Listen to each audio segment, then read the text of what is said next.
राम राम बाबूबाई. आता खूप जण आउटेशनचे बुकिंग मारतात बरं का. कसे मारतात कसे नाहीत हे सगळ्यांना माहित आहे.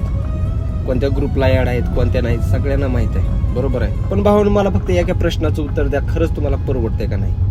आज तर उबेरवाल्याने जाहीर केलंय की जे रिझर्वेशनच्या बुकिंग आहे ती वेंडरला देत होतो आम्ही. कारण का रिझर्वेशनच्या बुकिंग आपले जे ड्रायव्हर आहेत ते कॅन्सल करतात. उबेरवाल्याला फक्त एक प्रश्न विचारायचा आहे, मला सांगा कस्टमरला ज्यावेळेस आम्ही पिकअप करायला जातो, पिकअप करायला गेल्यानंतर कस्टमरचं 4 माणसं येते ते 2 लेकरं येते ते त्या 4 बॅग येतात. मग मला सांगा काय करणार तुम्ही.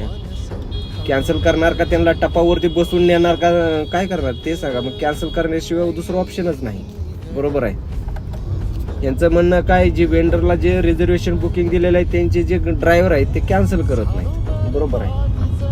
बरं मान्य आहे आता काय असेल, कारण त्यांचा धंदा टिकून ठेवायचं म्हटल्यानंतर मार्केटमध्ये टिकून राहायचं म्हटल्यानंतर काही ना काही त्यांना ऑप्शन काढावंच लागणार आहे. प्रत्येकाचं तसंच असतं.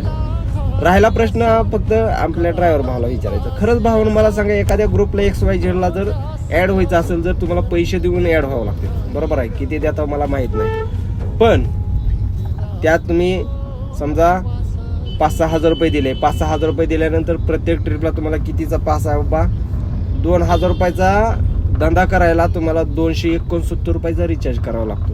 त्याच्यानंतर 4,000 रुपयाचा केल्यानंतर 449 रुपयाचा रिचार्ज आहे. हे बघा तुम्ही बघू शकता. आणि त्यात तुम्हाला प्रत्येक रिचार्ज मागं 18% GST आहे. विचार करा, म्हणजे 18% म्हणजे तुमचे किती जातात.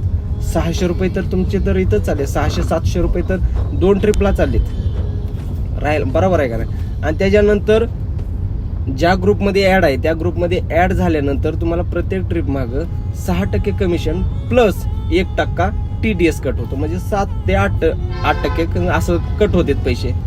म्हणजे तुमचे किती चाललेत, 4,000 रुपयेचा धंदा झाला तर तुमचे 1,000-1,200 रुपये तर इकडं चाललेत. लक्षात राहू द्या. खाली किती राहिलेत, 3,000 पकडा. 3,000 राहिल्यानंतर तुम्हाला 1,000-1,200 रुपयाचं CNG जाईल. तुमचे रनिंग किती होणार, 300च्या पुढी. मग भावनं तुम्हाला किती राहते, 1,000-1,500 ते 1,700 रुपये. तुमच्या गाडीची रनिंग किती, तुमच्या गाडीचा मेंटेनन्स किती, मग तुम्हाला किती राहिलं, आपली हाजरी किती निघणार मला सांगा की ह्याचं उत्तर द्या फक्त. राहिला प्रश्न, तुम्ही प्रत्येक वेळेस म्हणते तुम्ही मला उबेरवाल्यानं TDS टाकला, एवढा टाकलं, मग एवढं टाकलं तेवढं पैसे टाकले म्हणतात मायनस. जे तुम्हाला TDSचा वर्षाला वर्ष जे पैसे भेटत होते ते सध्या भेटतात का हो तुम्हाला. ITR भरल्यानंतर भेटत नाहीत.